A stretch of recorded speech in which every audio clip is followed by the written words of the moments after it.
lugar todo aquello que me ayude a entender que los sistemas educativos surgen en la modernidad, no antes ni después. Los sistemas educativos son una creación de la modernidad. ¿Qué tienen que lograr ustedes? Poder explicar por qué surgen los sistemas educativos. Ese es el objetivo final de este tema. ¿Por qué aparecen los sistemas educativos? ¿Había escuelas antes? Sí, había escuelas. Ni como las conocemos, ni tampoco existía sistemas educativos. Por alguna razón, en el siglo XIX, la mayoría de los países occidentales necesitaron constituir un sistema educativo. Argentina lo hace en 1884. Lo vamos a estudiar después, pero les doy el dato que también nuestro país, en medio de la modernidad, también crea su sistema educativo. Su sistema educativo tiene casi 150 años. Antes sí había escuelas. Cuando los españoles llegaron, los colonizadores, y hacían las ciudades, fundaban las ciudades, en general había gente que se encargaba de la educación. ¿Quiénes se encargaron de la educación en la época de los españoles? Los jesuitas, ¿quién más? ¿Ah? Los sacerdotes en general, pero en particular la institución iglesia, y en particular tenemos los jesuitas, los franciscanos, los mercedarios. ¿Vieron lo que está al lado de la iglesia de la Merced? ¿Vieron el Sarmiento? Antes era el convento de los mercedarios. Los mercedarios, por supuesto, desaparecieron, no sé si a fin del siglo XIX. Pero los franciscanos igual, aunque todavía están, pero antes los franciscanos eran un convento y ahí se educaban. No cualquiera. Bueno, los jesuitas estuvieron, eso los echaron mucho más temprano, en 1700 ya no había más jesuitas. Pero había escuelas. Pero cada provincia, cada escuela, te enseñaban cosas diferentes. Les diría que incluso enseñaban lo que se les parecía. Lo importante era que aprendan a leer y escribir para poder leer la Biblia. No más que eso. Pero con la modernidad ocurrieron cosas que llevó a decidir no. Esto no es cuestión de el que vaya a la escuela. Todo niño argentino debe ir a la escuela. Y deben aprender esto. Y se señalaba lo que había que aprender.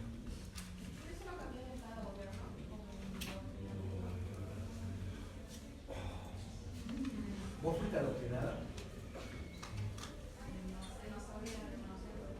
Y entonces te guías por lo que te dice el TikTok. Tenés cuidado porque el TikTok adoctrina, la escuela no. TikTok sí. TikTok adoctrina. Porque hablas con una voz con la que no puedes discutir. ¿Vos podés discutir conmigo? ¿Cómo que no? Bueno, si tenés miedo, problema tuyo. Pero, a ver, ¿podemos charlar acá? ¿Estamos charlando? ¿Podés hacer esto con el TikTok? No. Escuchaste una por acá y te queda un poquito de basura acá adentro. Algo se te escapa porque no te acordás bien qué dijeron. No. Primero no dependió de cada gobierno. Es verdad que muchas veces algunos gobiernos han incorporado contenidos nuevos, pero no es así de fácil. Es decir, que una persona diga, a partir de mañana quiero que todos estudien la historia del fútbol. No es así de fácil. Suele llevar tiempo. Modificar los contenidos en la educación lleva tiempo. Inclusive los profesores no enseñan todo lo que quieren. Enseñan lo que queda de acuerdo.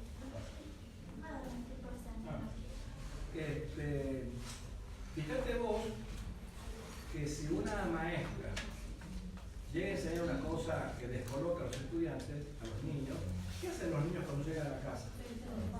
Mamá, vos sabés que la señorita nos ha dicho que es tal cosa. Y las padres empiezan, ¿cómo esa señorita va a decir eso? ¿Qué es eso de que se adoctrina para ensuciar, pero yo la verdad no lo creo. Por dos razones, porque no creo que los estudiantes sean tan estúpidos para dejarse adoctrinar. Primera cuestión. Pensar que los estudiantes se adoctrinan es pensar que son tontos. Y yo hace 45 años que enseño, he visto algunos tontulos, pero la mayoría en general suelen ser despiertos. Se hacen tontos cuando se hacen adultos. No sé qué les pasa, parece que se les van quemando las neuronas. Perdón. Pero es verdad, cuando uno se hace viejo, cuando uno es joven es como que se siente más libre, después te empieza a agarrar culpa, mejor no lo digo, mejor me callo. Cuando sos joven por ahí hablas de más, hasta te metes en problemas. No son chicos porque no sabes que ahí sos callado, no mitad. Por eso digo, pero si la escuela hace algo, que no sé si es adoctrinamiento, que es formar a un tipo de sujeto y un ciudadano que en el caso de nuestro país que sería un ciudadano que le falta algo más, una palabra sencillita que hace que diferente sea el ciudadano de Chile o el ciudadano de Bolivia, ciudadano nacional argentino, que evidentemente un ciudadano argentino no va a ser exactamente igual a un ciudadano chileno, boliviano, uruguayo o peruano.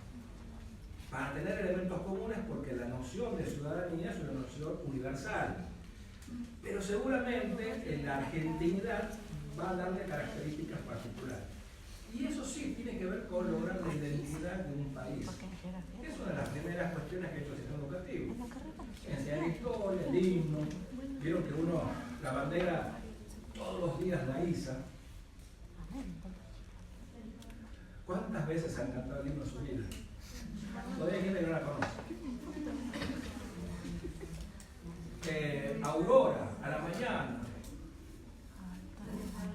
Desde el jardín. Y el 25 de mayo, a veces lo vemos. Que yo quiero ser la empanadera. No, yo no quiero ser la empanadera porque no quiero ser la negrita. No quiero ser la solita. Yo quiero ser San Martín porque es el que pelea con espada. Bueno, es decir, que también no solo se aprende la historia, sino se aprende a los bonitos son San Martín y las niñas de... esta tiene cara de tucumana, o podemos poner a vender empanadas. También se va aprendiendo, sin querer, que uno ocupa lugares en la sociedad. La escuela hace eso. Y eso no es una materia.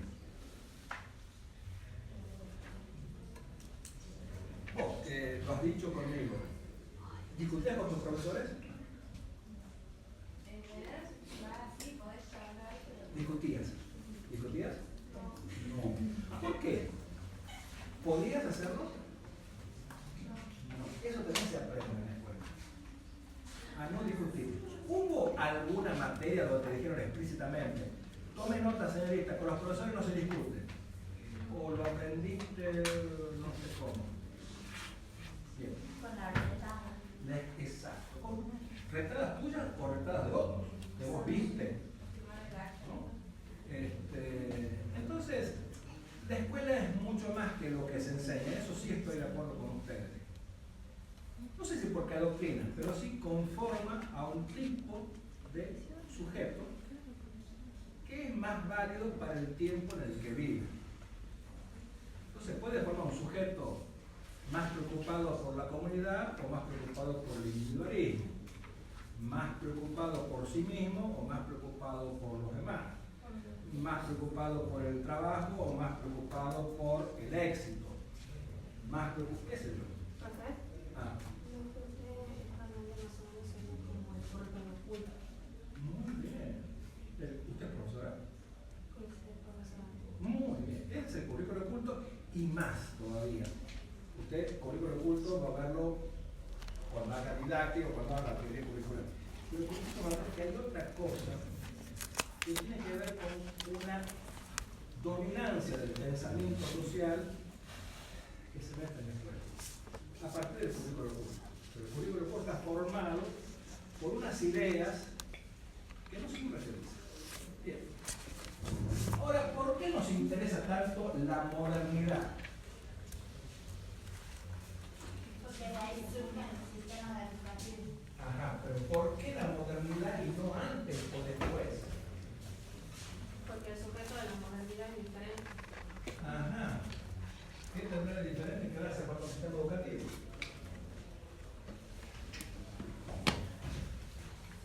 Bien. No es tema nuestro, pero yo para que entiendan. Antes de la modernidad está la Edad Media. ¿Ya? La Edad Media más o menos duró 1200 años. 12 siglos. No voy a decir de repente porque la historia nunca es así de repente, pero empieza la modernidad y empieza a haber cambios que en 1200 años no habían ocurrido. Tantos cambios hubieron que fue necesario pensar cómo hacerle frente a esos cambios. Por ejemplo, ustedes han hablado de uno. Cambio en la direccionalidad del poder.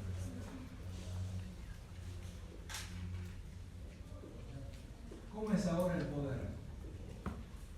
¿De dónde a dónde va?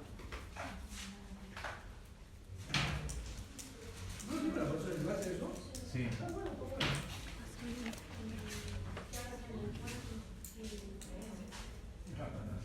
¿No han leído entonces? Sí. O sea, pasa de ser algo de sangre, algún lineaje de sangre, a ser algo más meritocrático. Estás confundido con lo que sigue después. Muy bien. No, en realidad al revés. Primero era descendente. Vamos a ponerlo acá. Antes era descendente el poder y ahora es ascendente. Es decir, durante, y no solo 1200 años, ustedes buscan lo anterior a la Edad Media, fue la antigüedad, el Imperio Romano. Si ustedes quieren irse a la antigüedad, pueden ir hasta Egipto. El faraón, el emperador, era eso porque era designio de Dios. ¿Por qué el emperador era emperador? Dios lo quiso. ¿Quién iba a cuestionar eso? Pecado mortal, te corto la cabeza, si te prendo fuego, llegas a cuestionar. Entonces el poder venía de Dios hacia los hombres. En algún momento, eso empezó a romperse, apareció la idea de que el hombre se puede gobernar a sí mismo. Pasó de un modelo que antes era teocéntrico, Dios en el medio, teocéntrico, a un modelo antropocéntrico, el hombre en el medio. Muchos pensadores, les diría que desde el 1500, ¿a alguien le suena el Renacimiento, el humanismo? Sería desde la época de la Ilustración. Antes, desde el Renacimiento, sobre todo el italiano, o el humanismo italiano, empieza a haber gente que empieza a plantear, pensadores, que empiezan a pensar que el hombre es mucho más que solamente una creación de Dios, sino que puede tomar decisiones, que puede decidir, que puede investigar, que puede aprender. Profe, Sí.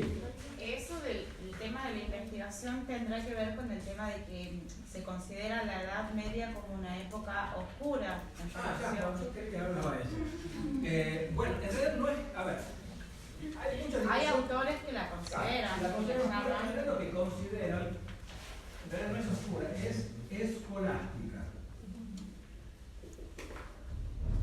La escolástica es un modelo de pensamiento o filosofía que dice que lo verdadero es lo que está en la Biblia.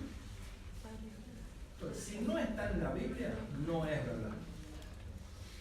Por eso todas las herejías tienen que ver con personas que descubrieron algo de la mera observación, pero que como no coincidían con la Biblia, se lo consideran herejes. Por ejemplo, yo acá siempre me equivoco, no me acuerdo si es Galileo Galilei o el otrito, astrónomo. Bueno, suponte que sea Galileo Galilei, usted lo puede buscar después. El astrónomo investiga, mira las estrellas, está años mirando las estrellas, y un día dice, a mí me parece que la Tierra no es el centro del universo. Galileo Galilei. ¿Galileo Galilei? No. Bien. A Galileo Galilei, no, hacen que no. El tipo investiga y se da cuenta que todas centro de todo el universo y que todo giraba alrededor de la Tierra, dice, no, la Tierra gira alrededor del Sol.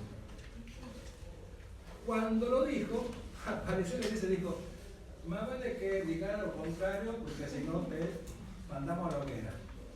Y ahí dice la anécdota que él ya era viejo y para no morir, dice, bueno, tenés razón, la Tierra es el centro del universo.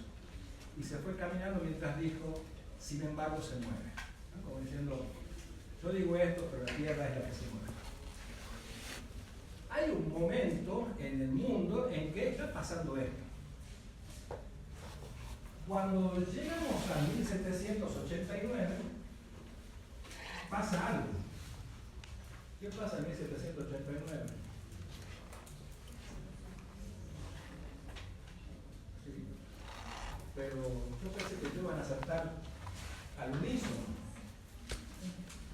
Revolución Francesa.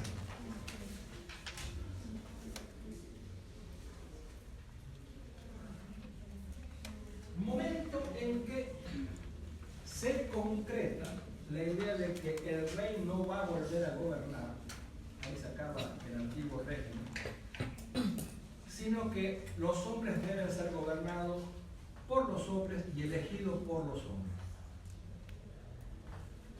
No fue de un día para el otro. Todos dicen, el 14 de julio fue el... No.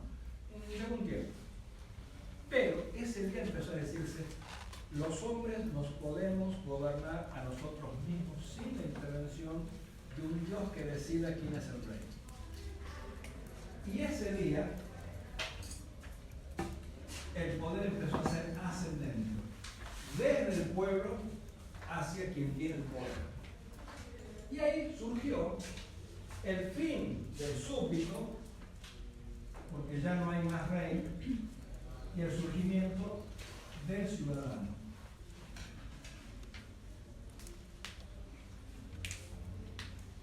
El súbdito aprendía a ser súbdito en su propia familia. ¿Cómo? Obedeciendo. Porque el súbdito lo que tiene que hacer es que tiene que obedecer y cumplir las reglas. No tiene que hacer más nada.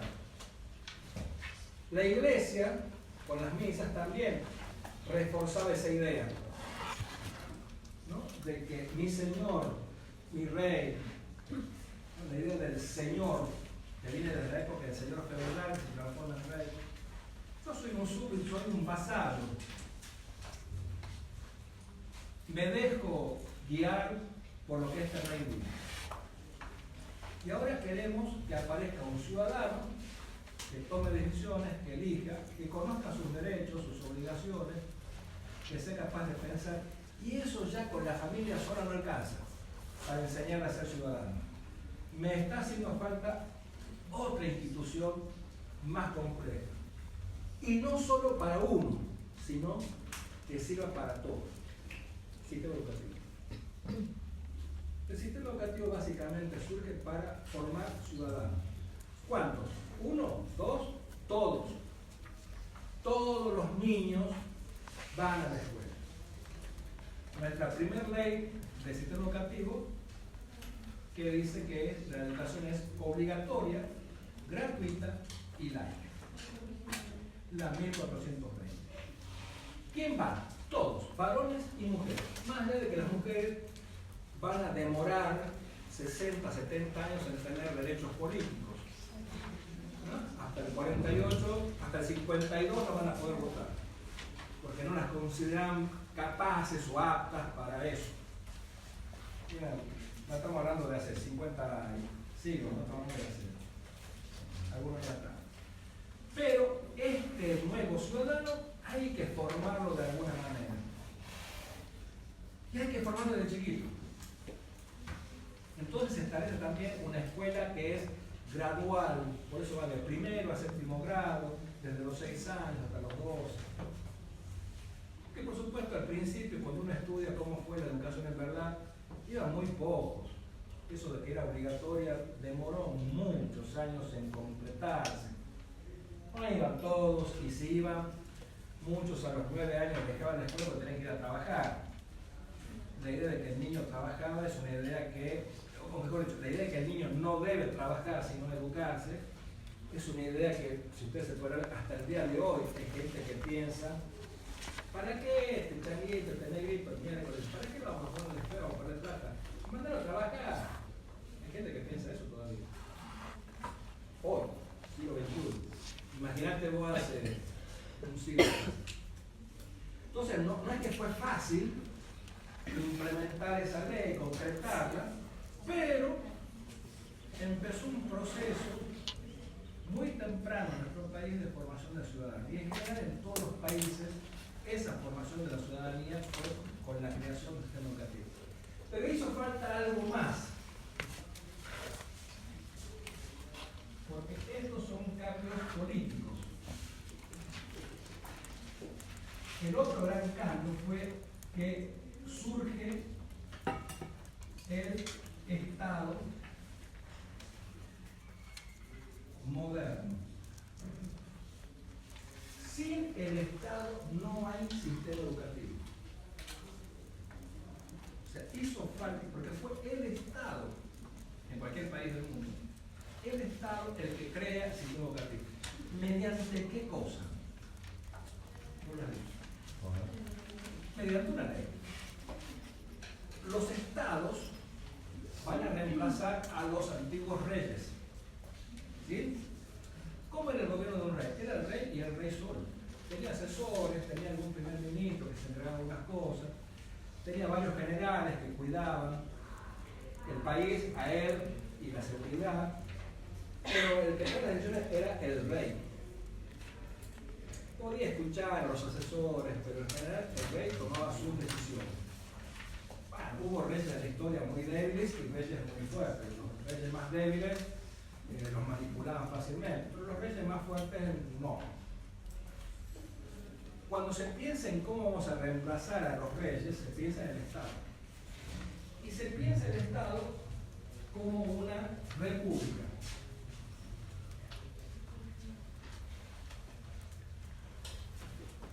En general, todos los países modernos son repúblicas. ¿Ustedes saben lo que es una república o por qué somos República Argentina? Ay, esa escuela secundaria que anda en... ¿Qué le enseñó? La mía de arte. ¿Ah? La mía era de arte. La mía también. ¿Qué? Era de arte. Pero eso se enseña en cívica de primer año. En formador ética y ciudadano. ¿Por qué recuerda? ¿Alguien sabe? ¿Nadie? ¿Ah? No, recuerda quiere decir que el poder está dividido en poderes. En el caso de la Argentina está dividido en poder legislativo, ejecutivo y judicial. ¿Por qué? Porque dice, en la medida que yo reparta el poder no recae en uno solo. Y evitamos el poder del rey. Por supuesto, si ustedes observan los diarios de la actualidad, verán que se puede lograr que una persona tenga más poder que otro. O encontrar con algún presidente que le importa tres pepinos el legislativo o el judicial. Puede ocurrir. Perfecto. Pero la idea de la república es esa, de que el poder se distribuya y de esa manera lo que resulte, la decisión no sea la de una persona, sino la de un conjunto. Y de eso más o menos garantizarías, entre comillas, lo democrático. Supuesto que si vos pones platita, la democracia se va a cualquier lado. ¿Vieron que salió la ley de los glaciares? También más glaciares. Ya dentro de unos años ustedes van a tomar agüita con arsénico. Lindo. ¿Con qué? Con arsénico, esas porquerías que ponen. Y no creo que seamos millonarios, porque creo que la plata se la van a reservar a cualquier otro. Pero el rico, cualquiera. Entonces, esa idea de la república supone un juego que los ciudadanos deben conocer. Verán ustedes que hay épocas donde importa mucho formar a ciudadanos y hay épocas que importa menos. Si yo tengo ciudadanos informados que saben, por ejemplo, que es una república, va a ser más difícil convencerlos o incluso adoctrinarlos. Pero si tengo ciudadanos que no saben ni siquiera si son ciudadanos, es más fácil chamullarlos. Y eso no depende de que si la educación es buena o mala, eso depende de si el Estado tiene interés en que la educación sea firme o no. escuela puede ser muy buena, pero si a la escuela se le ordena que no hablemos de cosas que pueden hacer que la gente piense, no lo hacemos. Yo no lo voy a hacer, sí. Pero no es contradictorio con el hecho de que necesitamos ciudadanos para seguir el Estado. ¿Para? Para poder continuar, digamos, el Estado como tal. Cada Estado necesita un tipo de ciudadano según sus propios intereses. Decime cuál es el interés del Estado y te voy a decir qué tipo de ciudadano necesita. Si vos necesitas un Estado que haga lo que quiera, le hace falta ciudadanos que no se metan. Simple. Si yo en cambio estoy pensando en un país que tenga características inclusivas, de que todo el mundo esté adentro, yo necesito ciudadanos que aprendan a incluir. Entonces todo va a depender también de la direccionalidad que cada Estado tiene. Los Estados, cuidado, no hay que confundir Estado con gobierno. El Estado es una cosa, el gobierno es otra. El Estado es la estructura existente, la estructura que organiza el poder. Poder ejecutivo, ministerios, judiciales, cámaras, legislativas, ese es el Estado. El gobierno es el grupo de hombres que dirige el Estado durante un tiempo determinado. El Estado suele ser más o menos fijo, los gobiernos suelen cambiar. En nuestra Constitución, cada 4 años cambia el gobierno, o pueden ser elegidos. El Estado suele ser más durable. Es importante la distinción entre Estado y gobierno. A veces, sin querer, la usamos indistintamente, pero no es lo mismo gobierno que Estado.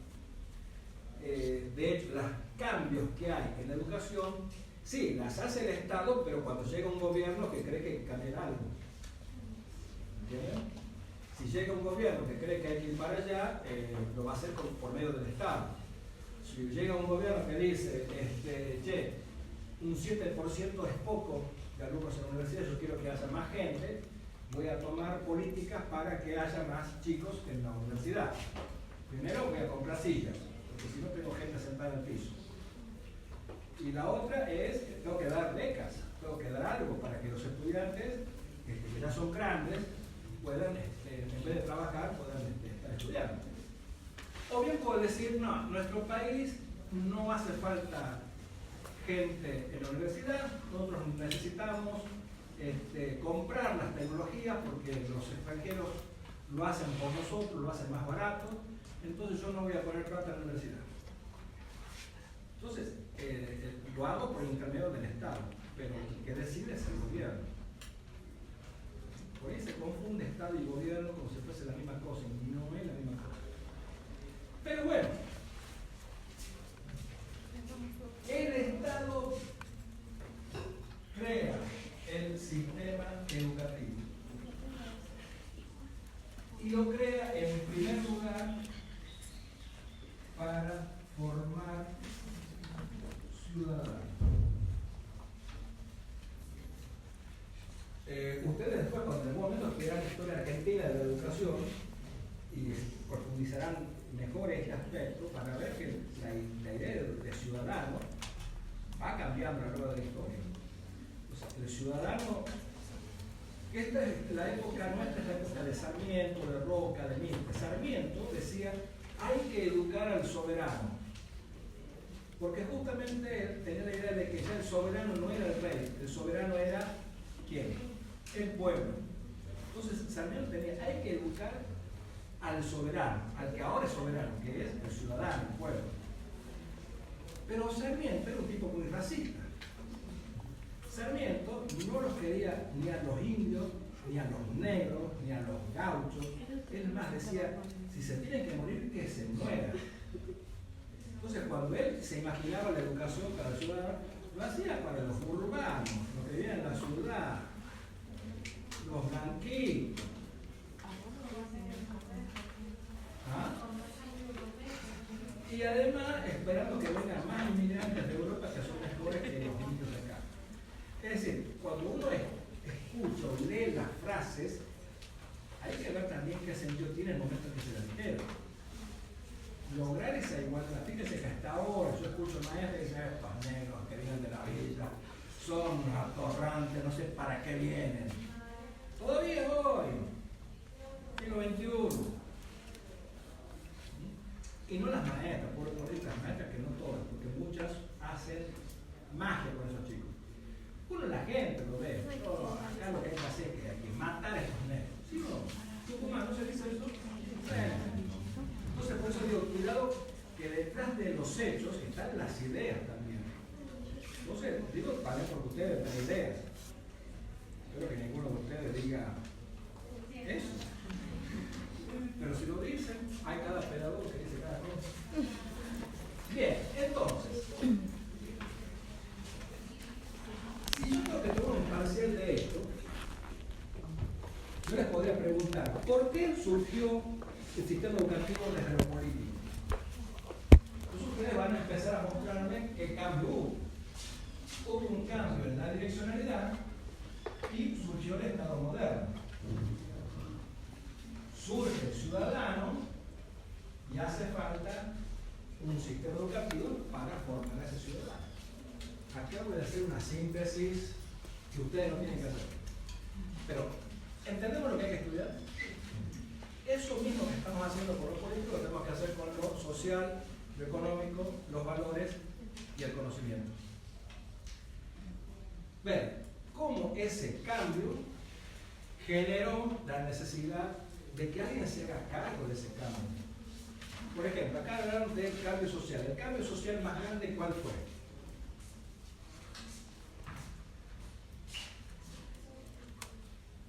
¿Cómo era la sociedad en la Edad Media? Adictiva. Adictiva.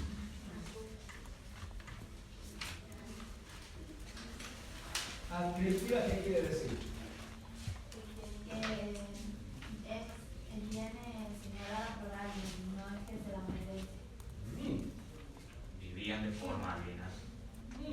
Su padre era zapatero, ustedes no son Ahí está. zapateros, su descendencia. Teníamos un nacimiento adscripto, quiere decir, como, sí, Por el lineaje, eso iba a decir. más que linaje, bueno, podría ser de cuna, dice el texto. Como los reyes. Claro, si eras rey, y tu hijo iba a ser rey. Si eras obrero, tu hijo va a ser obrero. Si vos sos zapatero, tu hijo va a ser zapatero. Había muy pocas posibilidades en la Edad Media de salirse. Si eras noble, ibas a ser noble siempre. Si eras de la servidumbre, ibas a ser siervo siempre.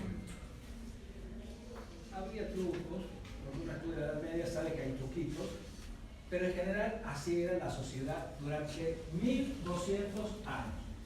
¿Y en la modernidad qué aparece? La meritocracia. Muy bien. Aparece la sociedad meritocrática. ¿Qué quiere decir que?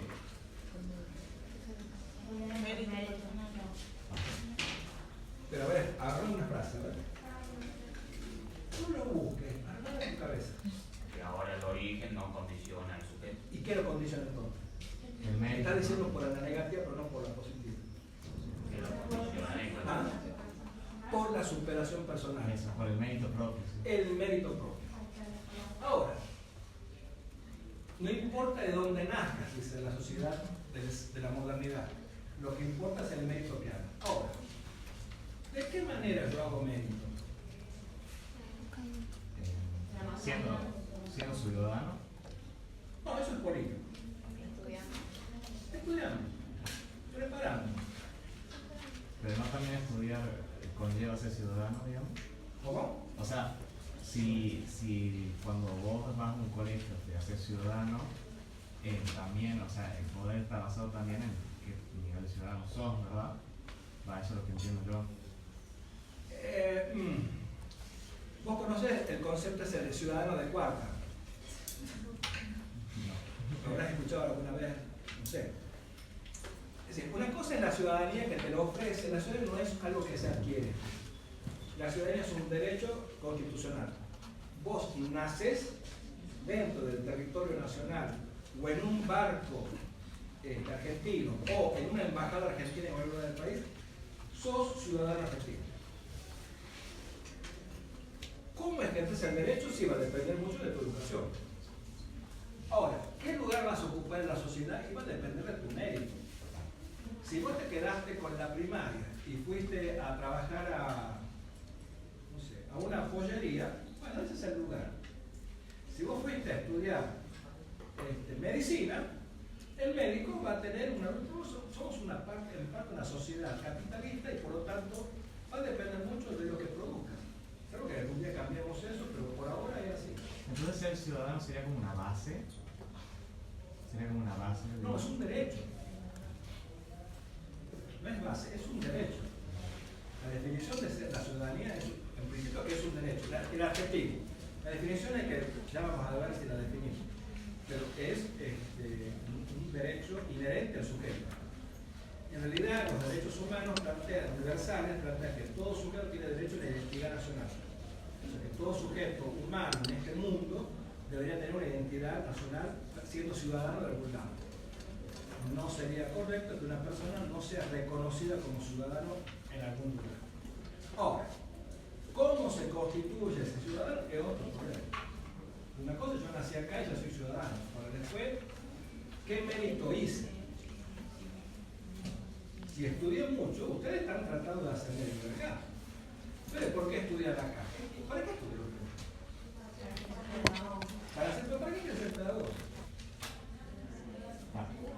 ¿Ah?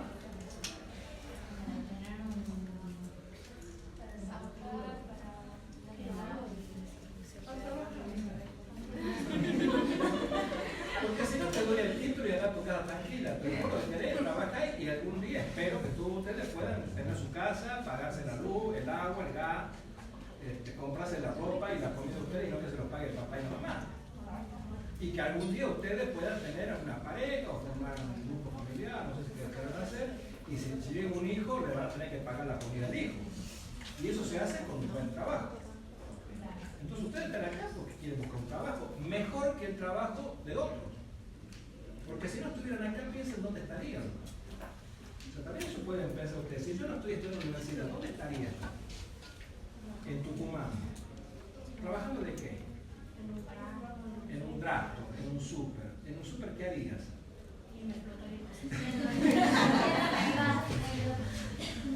Los changos estarían vendiendo perfume en la calle. Es decir, los lugares, ahí viene el tema también de que si yo digo que solo el 7% de la universidad, estoy viendo de que hay un 93% que no sé si es porque no quiere tener mérito. Porque llegar acá tiene costos económicos, de tiempo. Hay familias donde el padre le dice, che, vos lo siento, me gustaría que estudies, pero acá hace falta mano de obra, tenés que salir a la dura, estar vos. Papá, pero yo quisiera ser profesor de historia. ¿Qué profesor de historia? Acá te voy a hacer trabajar en Mercosur. Bueno, no es tucumano eso. Para decirlo así, tienen Tucumán nuestra situación concreta, donde nuestros estudiantes se egresan de 5º año necesitando un laburo que les dé plata, porque vive una situación en su casa de ahogo. El padre dice, yo no te puedo seguir dando plata, chango, hace algo. ¿Qué voy a decir? No, me voy 5 años más a la universidad a ver si hago mérito.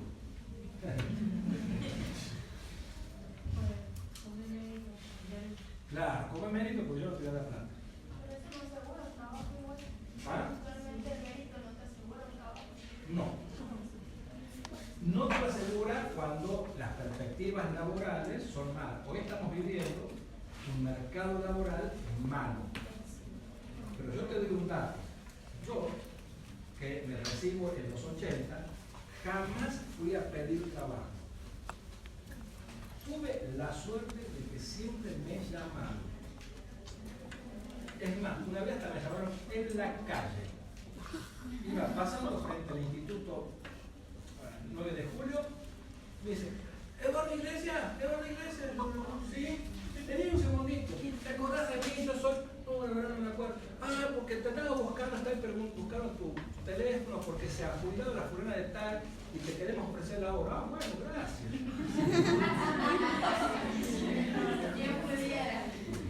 No, es que eso ya no pasa. Ya no pasa porque el mercado laboral se ha achicado. Entonces ahora el trabajo hay que hacer con mérito, más mérito todavía. Por eso muchos estudiantes universitarios se reciben y hacen el doctorado enseguida, para tener más mérito. Pero vamos a tomar la positiva. La positiva es de que se rompe la idea de la cuna, de que si nací pobre estoy destinado a ser pobre. nacido aquí, pero con mi esfuerzo puedo hacer algo para salir. Después eso ha sido muy difícil y todavía hoy sigue siendo difícil. Pero ¿quién da el mérito? El mérito lo entrega el sistema educativo. El mérito lo otorga el sistema educativo.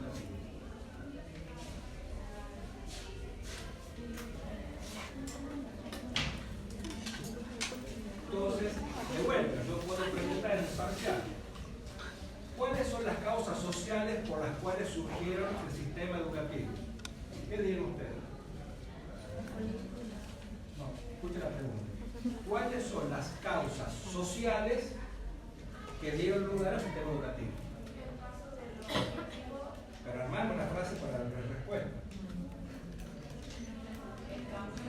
No, esto es político. Eso es político, yo no lo sé. Dedícate al mérito frase.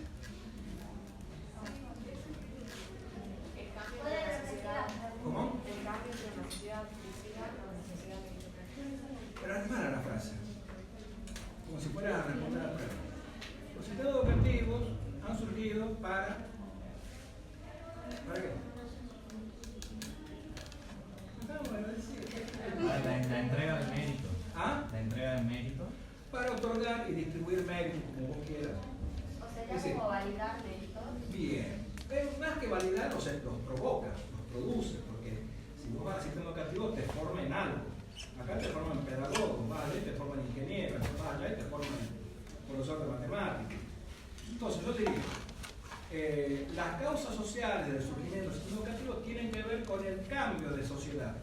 Antes había una sociedad adquisitiva, ahora hay una sociedad meritocrática. Los sujetos antes dependían de la cuna, ahora dependen de su mérito. Pero ese mérito, para ser obtenido, era necesario que lo entregue el sistema educativo. ¿Esa es la única forma de decirlo? No, debe haber 1.000.000 de formas de decirlo. Pero empiecen ustedes a armarse frases para responder a esto. Por ahora han visto lo político y han visto lo social. Cuando vayan al texto y hagan el subrayado, ahora sí, concéntrense en subrayar estas preguntas. No subrayen todo. Subrayen lo que les va a ayudar a entender qué cosa de lo político llegó a surgir el sistema educativo. Les dejo tarea para la clase que viene para que vean lo económico. ¿Cuál es el cambio económico y para qué sirve el sistema educativo? O sea, ¿por qué el sistema educativo tuvo que aparecer para resolver los cambios económicos de la modernidad?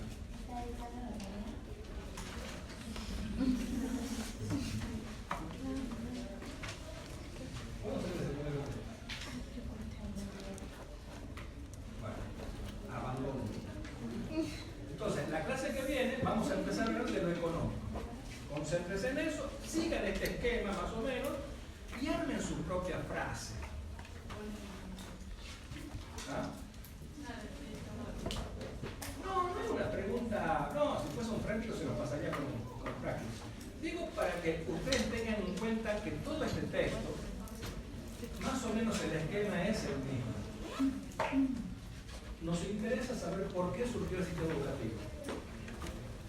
Entonces la respuesta siempre va a ser mostrando que ese cambio que ocurrió en la modernidad, para poder resolverlo, hizo falta que el sistema educativo lo resolviera. Ahora hacen falta ciudadanos. ¿Quién lo va a preparar ciudadanos? El sistema educativo. Ahora hace falta médicos. ¿Quién va a dar médicos? El sistema educativo. Bueno, lo mismo piensen con el económico, no se los quiero adelantar yo. Y si se animan, hay dos cambios más. Uno que tiene que ver con el cambio en los valores y el otro es el cambio en el conocimiento. Son los, en total, 5 cambios: político, social, económico, valores y conocimiento. De eso era el primer texto de Piramón. No más que eso. Bueno.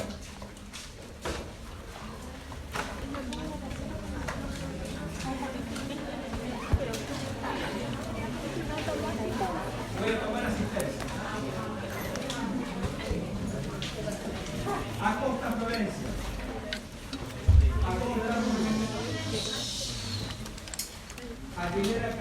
Presente. Ahumada. Presente. Albán Fontana. Jardines. Albornoz José. Albornoz Romina. Alderete. Almaraz.